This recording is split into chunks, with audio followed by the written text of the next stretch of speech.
Reka mbasuhuze kandi mbifurize kugira igitondo cyiza, igitondo cy'umugisha.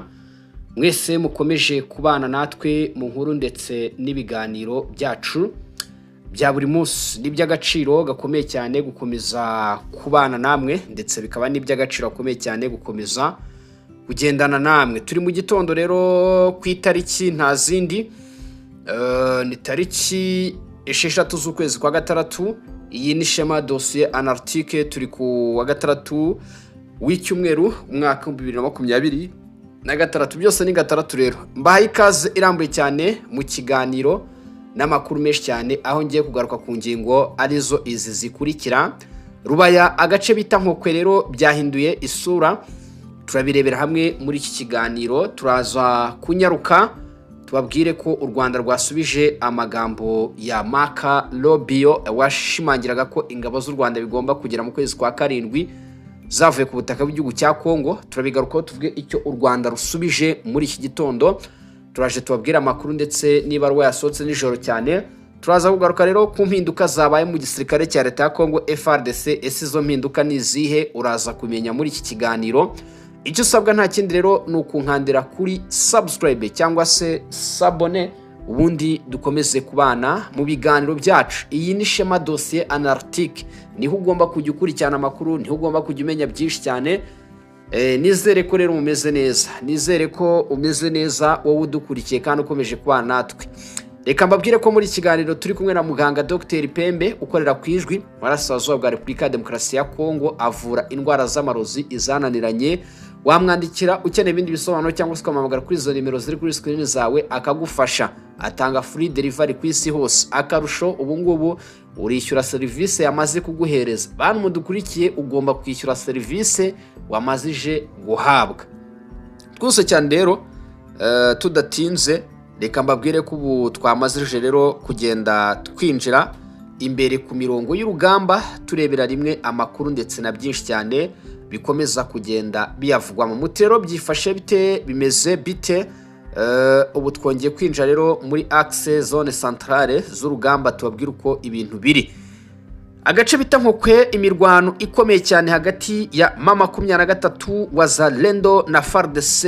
Mu by'ukuri iyi mirwano ivuga ko yaje guhitana abasivili. Axe ya Rubaya Nord Kivu niho habereye intambara ikomeye cyane. Umunsi w'ejo mu gace ka Nkokwe ndetse mu masaha y'ijoro cyane, nibwo iyi nkuru yagiye itugeraho. Habereye imirwano ikomeye cyane, aho abarwanyi ba 23 b'imitwe wa Wazalendo baje gukozanyaho mu gihe ingabo za leta ya Kongo FARDC zirimo zirafatanya n'abahungu. Ibintu rero byanateje umutekano muke ndetse bikanagira ingaruka zikomeye cyane ku baturage batuye muri ako gace. Amakuru ava ahabereye imirwano avuga ko abarwanyi ba 23 bagabye ibitero bikomeye cyane bashaka kwigarura umujyi wa Nkokwe, ariko ngo bahura n'ubwirinzi bukomeye cyane bw'ingabo za leta ya Kongo FARDC n'abafatanyabikorwa bazo barimo waza VDP, ubasha gukomeza kugenzura uwo mujyi wa Nkokwe cyangwa se iyo centre ya Nkokwe, aho rero iyi coalition yaburijemo ibitero byose by'inyeshyamba z'umutwe wa M23 wari wateguye. Kugeza magingo angaya iyi Nkokwe irimo irakontororwa n'igisirikare cya leta ya Kongo FARDC ndetse n'abafatanyabikorwa bacyo. Ni mu gihe rero imirwano ikomeje, biravuga ko ibisasu byarashwe n'abarwanyi ba M23 byaguye mu gice hagati cya Nkokwe muri centre ya Nkokwe.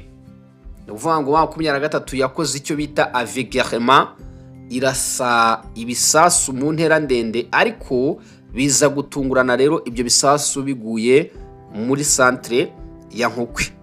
Ibyo bisasu rero bavuga ko byishe abaturage 2 ndetse binakomeretsa abandi 3.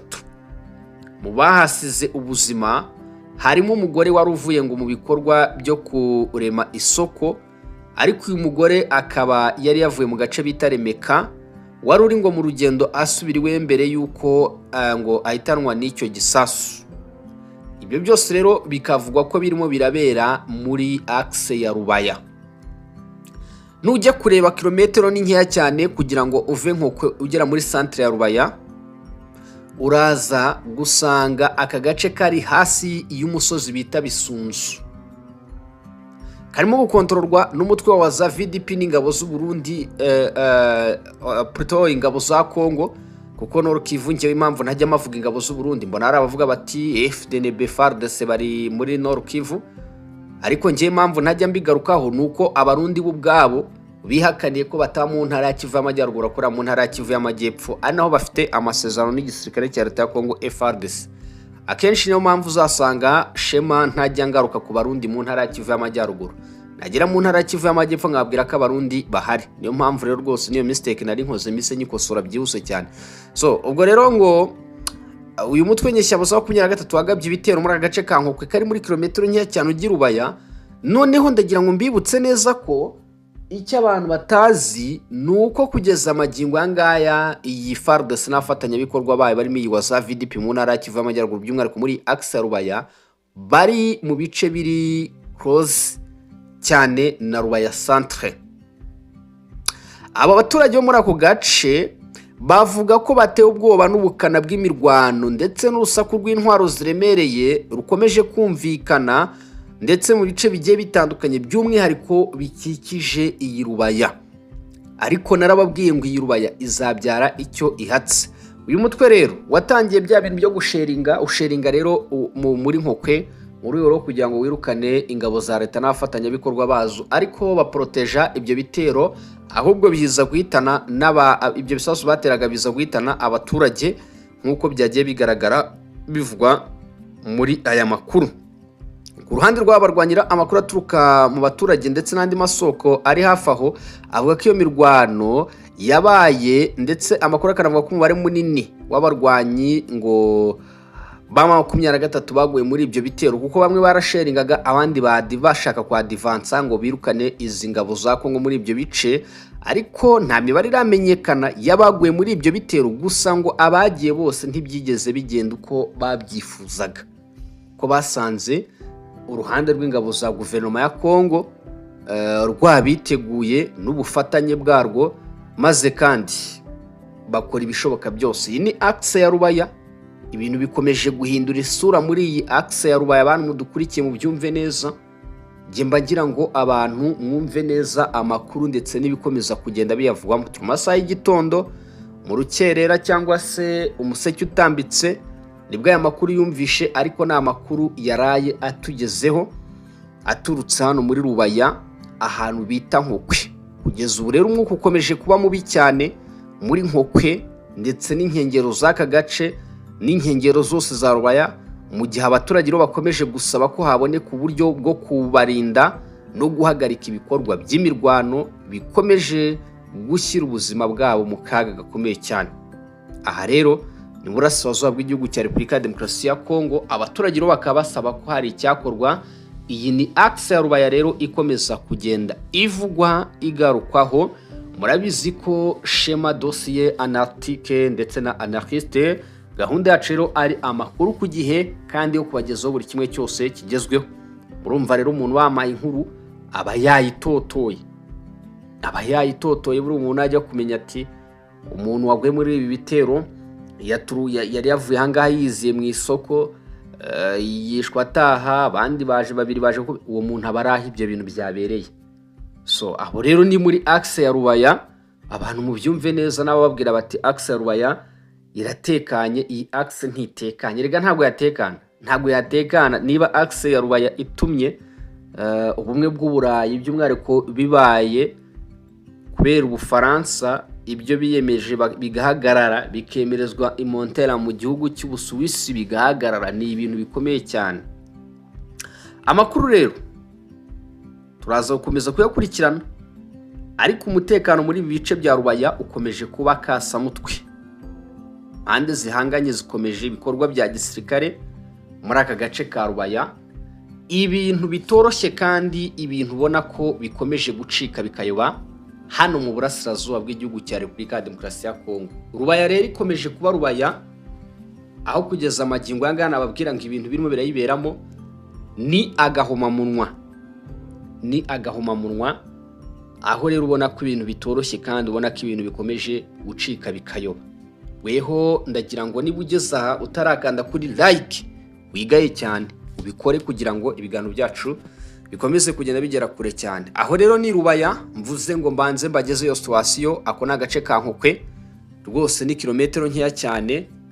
Ubwo rero ibyo byose nibyagendaga bihavugwa, ndavuze nti mbibanyuzeho kandi bibagezeho neza uko nanjye nabyakiriye. Mu yandi makuru, ubwo dusohotse ahantu bita Rubaya, nagira wabwire ngo u Rwanda rwaje gutanga igisubizo ku byari byavuzwe na Leta Zunze Ubumwe za Amerika ubwo zasabaga u Rwanda binyuze mu munyamabanga wa Leta Zunze Ubumwe za Amerika Marco Rubio, avuga ko bitarenze mu kwezi kwa karindwi u Rwanda ngo rugomba kuba rukuye ingabo zarwo ku butaka bw'igihugu cya Repubulika ya Demokarasi ya Kongo. Aka kanya rero hari icyo u Rwanda rwabivuzeho. U Rwanda rero rwasubije ibyatangajwe na Marco Rubio mu masezerano ya Washington. Ni Kigali ku itariki 5, ubwo ngiye kubasomera ibaruwa rwasohoye. Murabizi neza ko uwitwa Marco Rubio yari yavuze ko u Rwanda rugomba gukura ingabo zarwo ku butaka bw'igihugu cya Kongo bitarenze Nyakanga. Umva rero ibaruwa ikivuga. Ibaruwa u Rwanda rwasohoye iragira iti: Kigali tariki 5 Kamena 2026, guverinoma y'u Rwanda yasohoye itangazo rigaragaza uko yakiriye amagambo yatangajwe n'umunyamabanga wa Leta Zunze Ubumwe za Amerika Marco Rubio mu nama ya Komisiyo y'Ububanyi n'Amahanga y'Inteko Nshingamategeko ya Amerika yabaye ku itariki 4 z'ukwezi kwa 6 mwaka 2026. Muri iri tangazo u Rwanda rwavuze ko ngo rwakiriye neza ko Marco Rubio yaragaragaje ko u Rwanda rukomeje kubahiriza inshingano zarwo nk'uko ziteganywa n'amasezerano ya Washington Agreement agamije gushaka umuti urambye ku bibazo by'umutekano bimaze imyaka myinshi muri Burasirazuba bwa Repubulika ya Demokarasi ya Kongo. Guverinoma y'u Rwanda rero yashimangiye ko ikomeje gushima ngo uruhare rwa Leta Zunze Ubumwe za Amerika mu gushaka amahoro ndetse mu karere k'ibiyaga bigari, cyane cyane ngo binyuze muri ayo masezerano afatwa nk'urufatiro rw'ibiganiro n'ingamba zigamije gukemura impamvu z'umuzi w'ibibazo by'umutekano muri RDC. U Rwanda rero ngo rwasabye ko inshingano zubahirizwa n'impande zombi. Mu ngingo y'ingenzi y'iri tangazo u Rwanda rwibukije ko ngo amasezerano ya Washington Agreement atareba ngo uruhande rumwe gusa, ahubwo ngo asaba ko impande zombi zirebwa n'aya masezerano ari z'u Rwanda na RDC mu kubahiriza inshingano zabo, kandi zikabazwa ibikorwa byazo. Ubwo baravuga bati u Rwanda na Kongo tugomba kubazwa iki? Ibikorwa byacu. Ubwo ndimo ndagenda rero nkotinga ibyavuzwe muri iyi baruwa.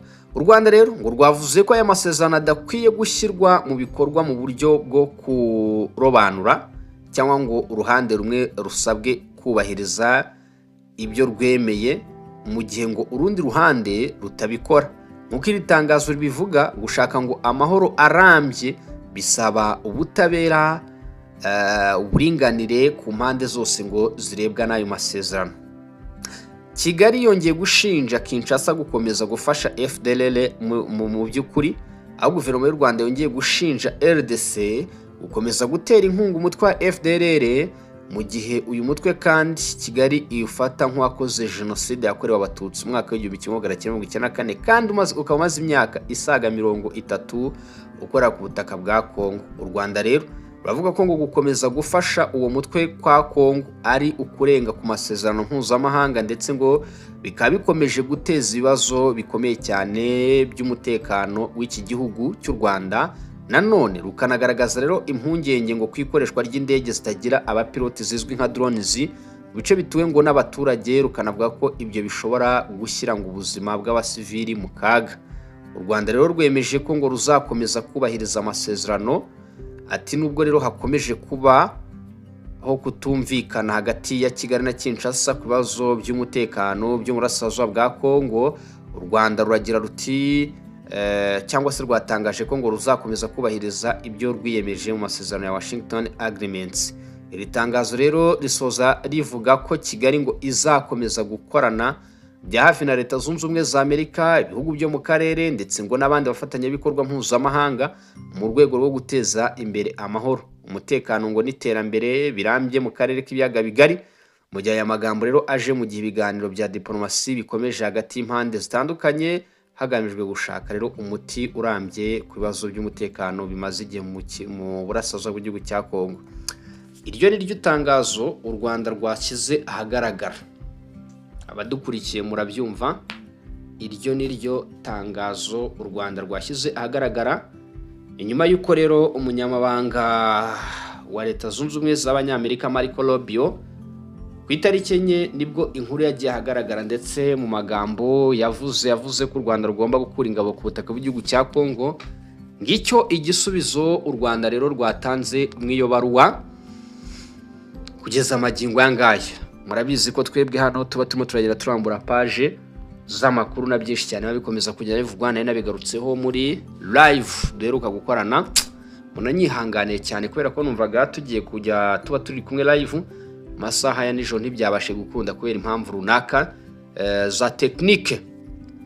Andi makuru ngiye gusorezaho, Goma ngo umujyi wose waraye wibasiwe n'ibura ry'amashanyarazi mu gihe abaturage bari mu rujijo. Ni mu ijoro ryo ku munsi waraye utambutse umujyi wa Goma winjiye ngo mu mwijima wose nyuma y'uko amashanyarazi yabuze mu bice byinshi byawo kuva mu minota isaga 30.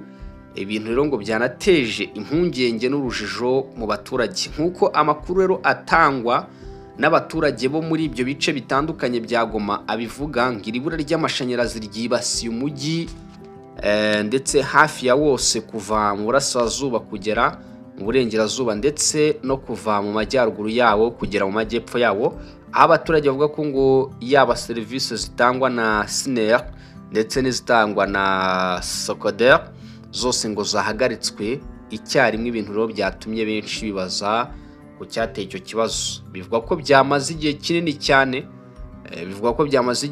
cyane kugeza ubu, ariko nta tangazo ryigeze rishyirwa hanze n'inyeshyamba z'umutwe wa 23 nk'abayoboye uyu mujyi wa Goma batanga impamvu. Abandi bakavuga ko ngo hashobora kuba hari ibikorwa bya gisirikare byagutse biri gutegurwa cyangwa se byatangiye, nubwo aya makuru ataragenzurwa kandi nta rwego rwemewe rwayatangaza. Ibyo byose nyine nicyo nakita ibyiyumviro by'abantu ndetse n'ibyo babibaza aho ngaho. Masaha ya mbere rero ngo y'ibura ry'umuriro, ibikorwa byinshi by'ubucuruzi byaje kusa nk'ibihagazeho, mu gihe abaturage bamwe ngo bahisemo rero kuguma mu ngo zabo bakurikirana hafi uko ibintu biri kugenda. Hari kandi amakuru avuga ko ngo umutekano ukomeje gukazwa cyane mu duce tumwe na tumwe tw'umujyi, nubwo nta makuru arambuye aratangazwa ku mugaragaro. Basenguzi rero ibibazo by'umutekano bavuga ko mu bihe nk'ibi ngibi hakwiye ngo kwitonderwa amakuru ataremezwa neza, kuko ngo akenshi haba harimo ibihuha byinshi cyane. Ariko iyo nkuru rero ikaba ariyo nkuru irimo iravana mu mujyi wa Goma ishimangira rero ibura ry'umuriro masaha y'ijoro. Wanamazemo n'akanya rwose umujyi wose ukaba wari wabuze umuriro. Kugeza ubu rero Goma ikomeje kuba mu by'ukuri mu bihe bikomeye cyane, mu gihe abaturage ubu ngubu rwose bakomeje kugira ubwoba bukomeye cyane kubera ibihe bakomeje kugenda banyuramo kugeza amagingo anga. Rero ni intambara z'urudaca zikomeje kuba hano mu burasirazuba bwa Repubulika ya Demokarasi ya Kongo, by'umwihariko i Goma ndetse n'ahandi. Abadukurikiraho mu byumve ko ibintu bitoroshye bikomeje gucika bikayoba. Ni intambara rero z'urudaca, ni byinshi cyane birimo biravugwa no burasirazuba bw'igihugu cya Repubulika ya Demokarasi ya Kongo. Ariko nka Shema Dossier Anarctique duhari nk'igisubizo kugira ngo tujye tubagezaho amakuru yose. Ari nayo mpamvu rero nshimira buri muntu wese ufata iya mbere akaba yarakanze subscribe cyangwa se s'abone kuri aya makuru yacu ndetse n'ibiganiro byacu bya buri munsi. Aho rero hari Goma ni naho nsoreje nshimira cyane, aho kandi turi buze gukomeza gukurikirana tukaza kumenya icyaba cyateye ibyo bikorwa. Mugire ibihe byiza, mugire igitondo cyiza, Imana n'umugisha bikomeze kubana namwe. Shema Dossier Anarctique tugomba kugaruka mu kanya gato cyane turebera rimwe uko ibintu byifashe ndetse nuko bihagaze. Icyo usabwa nta kindi rero gukanda kuri subscribe n'ukanda kuri s'abone, ubundi tugakomeza kugenda tubana mu biganiro byacu ndetse n'amakuru yacu ya buri munsi. Urakoze cyane, komeza uryoherwe n'ibiganiro byacu uko udukurikiye ndetse naho uherereye hose. Imana data wa twese umugisha bikomeze kubana nawe, wowe wavuye mu kazi kawe ukaba waje muri weekend, Imana ikomeze kukurinda cyane. Murakoze cyane rero, murakarama, mugire ibihe byiza mu bice bitandukanye muherereyemo. Ngaye nguko ayo niyo makuru twari tubazaniye muri aya masaha cyangwa se muri aka kanya.